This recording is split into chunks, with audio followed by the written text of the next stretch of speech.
تنويه هام.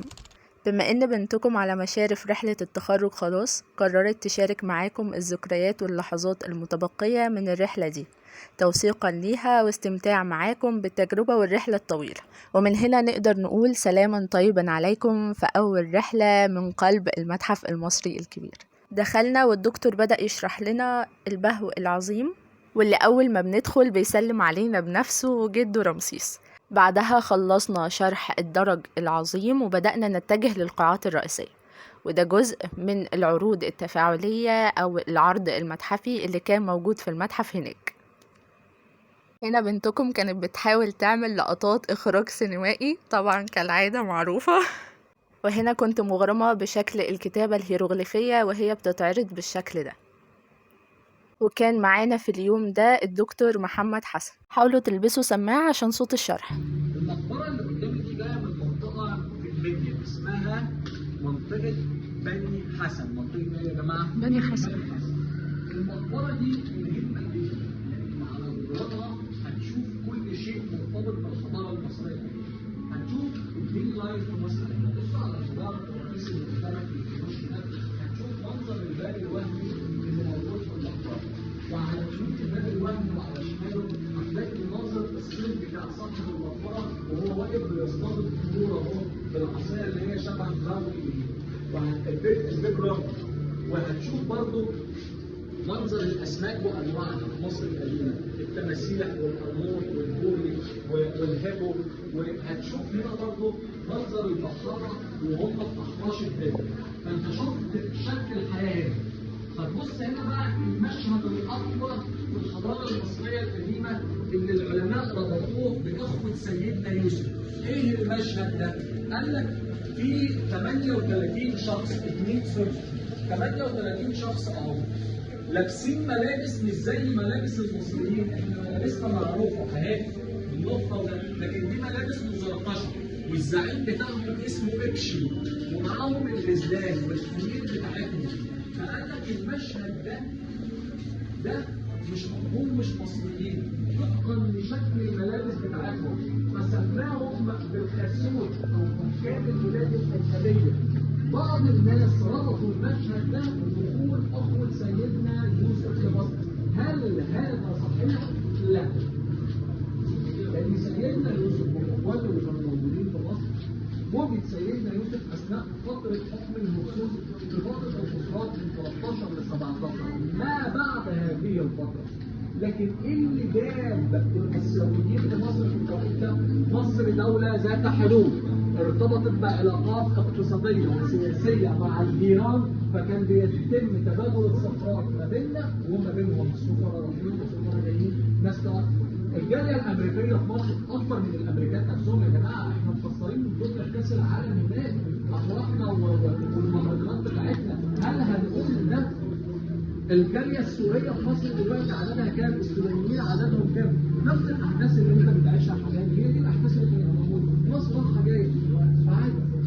انا دلوقتي لو اتصورت مع بنوته عاملها خضره وشعرها اصفر وكاني ولابسه مترو هيقولوا ايه؟ مش مصريه. ولو اتصورت معاها ولو اتصورت معايا مصري فالفرمه باين الشكل بتاعنا.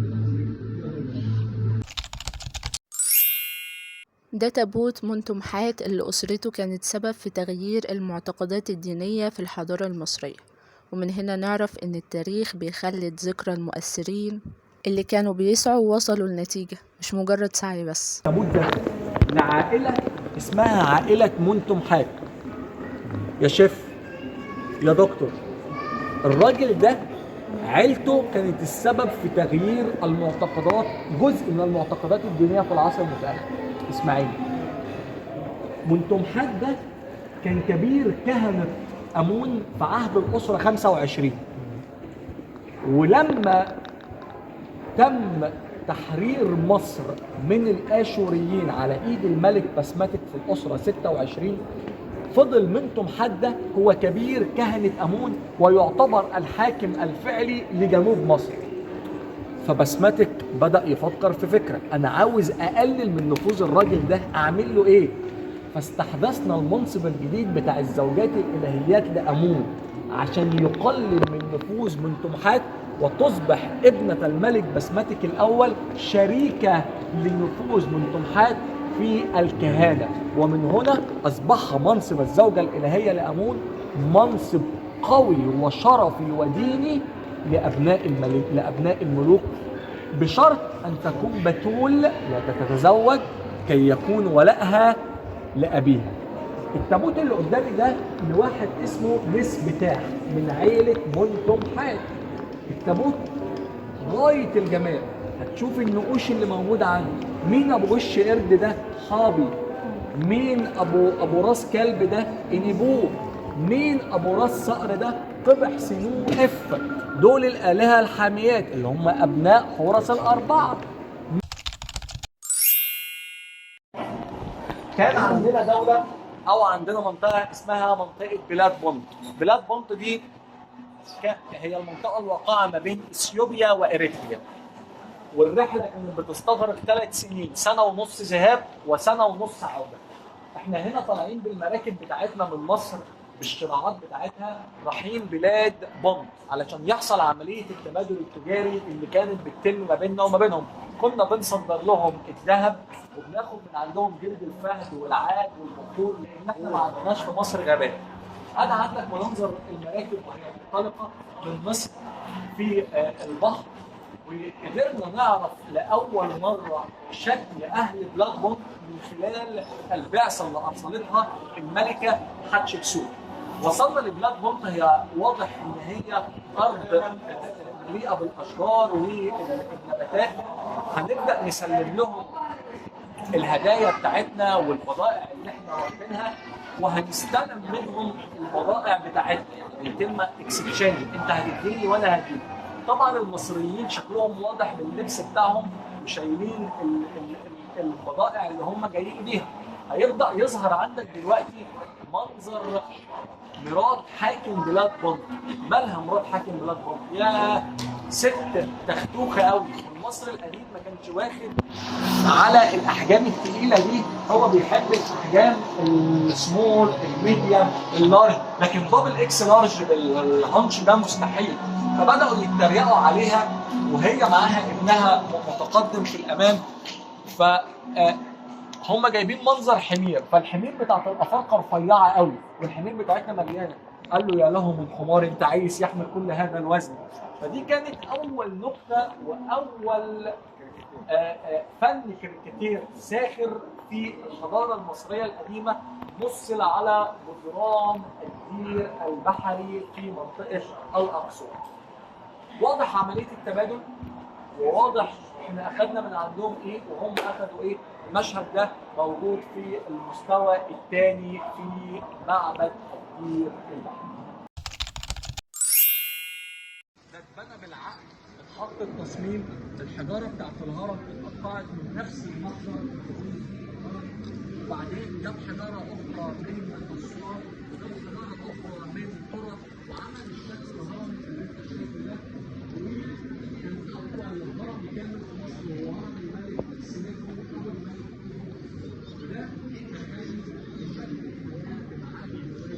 كل مقبره بص كده اللي على اليمين ده اسم معبد الوادي، ده اسم صرح الصعب، والمعبد اللي قدام الهرم اسمه المعبد الجنائزي اللي بيتسمى معبد الشعائر، بيتعمل فيه الشعائر اللي هتؤدي الى خلود الملك.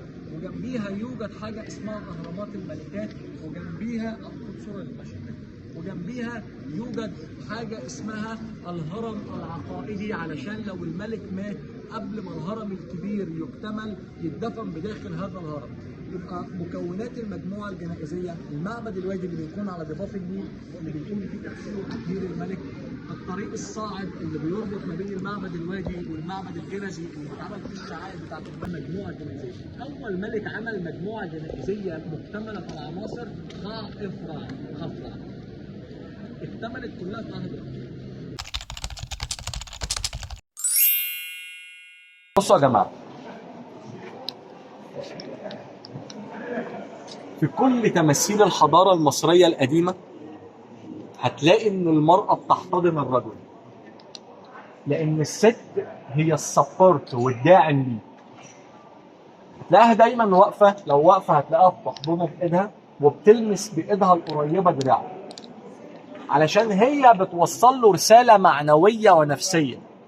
انا سند ليك وظهر، انا هكون معاك في شدتك، انا اللي هطلع لك ولادك، انا اللي هحافظ على بيتك وانت مش موجود. فهي هنا الفنان كان متعمد ان هو يوصل صورة فنية ورسالة إنسانية عن دور المرأة في حياة الرجل، لأن المرأة في المجتمع المصري كانت شريك أساسي ومهم جدا في بناء الأسرة اللي هي النواة الأولى للمجتمع، في إخراج الملوك والكتبة. مكشرة ليه؟ لأن دي هيئة اوفيشال، هيئة رسمية. ما ينفعش في الهيئة الرسمية يا فندم تبقى لا ده يتسمى عبط، لكن في الهيئات الرسمية بتلاقي الملوك والنبيلات والأمراء واقفين في وقار. قصر تدحق يقلل من الهيبة. فدايما في الهيئة الرسمية هتلاقي فيها وقفة مفيش في ابتسامة خفيفة، وش هادي، مش ضربة يعني، مش لكن كان الفنان كان بيميل جدا لإظهار التناسق الجسدي، الشيب الكويس، وواقف بجانبها الزوج بتاعه. دي تماثيل. تمثال ده للراجل اسمه نفر حتب، يعني الجميل الراضي. كلمة نفر حتب يعني ايه؟ الجميل الراضي. وزوجته اسمها فينيتي، دي كانت كاهنة الحتحور.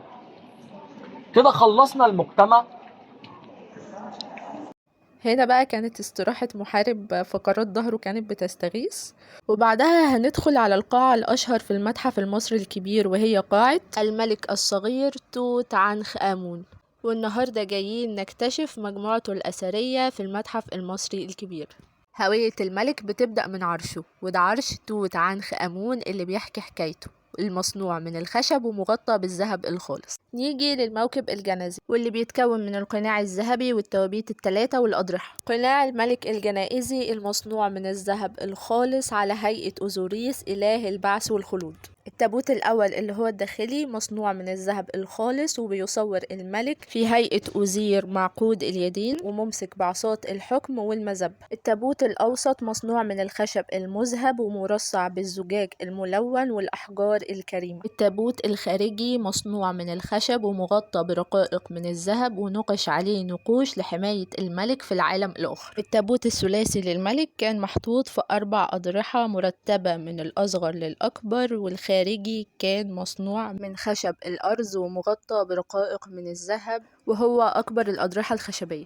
ودي الأدوات والأواني الكانوبية اللي تم استخدامها في عملية التحنيط أو التحضير لدفن الملك. ندخل بعدها على الحياة اليومية للملك، ودي الأواني اللي كان بيتم تصنيع العطور فيها وحفظها. التوابيت دي كانت لحفظ الأطعمة زي البط وغيره عشان الملك في الحياة الأخرى. وهنا كنت بجرب التجربة التفاعلية اللي موجودة في قاعات توت عنخ آمون. المكان هنا بيبقى ضلمة، وأول ما بتقرب الشخصيات اللي موجودة على الألواح الإزاز بتنور، وبنبدأ بقى نكتشف بقى الشخصيات اللي موجودة هناك ورحلة الملك والقصة الجميلة دي. بجد كانت تجربة تحفة جدا. ودي بعض المحاصيل والأغذية اللي تم تحنيطها في عهد الملك توت عنخ آمون، واللي كان بيستمتع بتذوقها وأكلها. ده جزء من الإكسسوارات والحلي اللي الملك كان بيلبسها، وده جزء من أدوات الكتابة الخاصة بالملك والألعاب بتاعته. نظرة سريعة على عجلاته الحربية، ودي الإكسسوارات اللي الملك كان بيلبسها. وبجد بجد يا جماعة قمة في العظمة والفخامة والألوان رهيبة رهيبة. هنا بقى القاعة 12 كانت بتتكلم شوية عن الجزء اليوناني أو العصر اليوناني بعد عصر الانهيار، ودي شخصية يونانية كانت موجودة هناك. بعد كده رحنا على إطلالة الهرم اللي موجودة هناك في المتحف. يا جماعة الإطلالة هناك يعني حاجة كده عظمة عظمة عظمة أقسم بالله.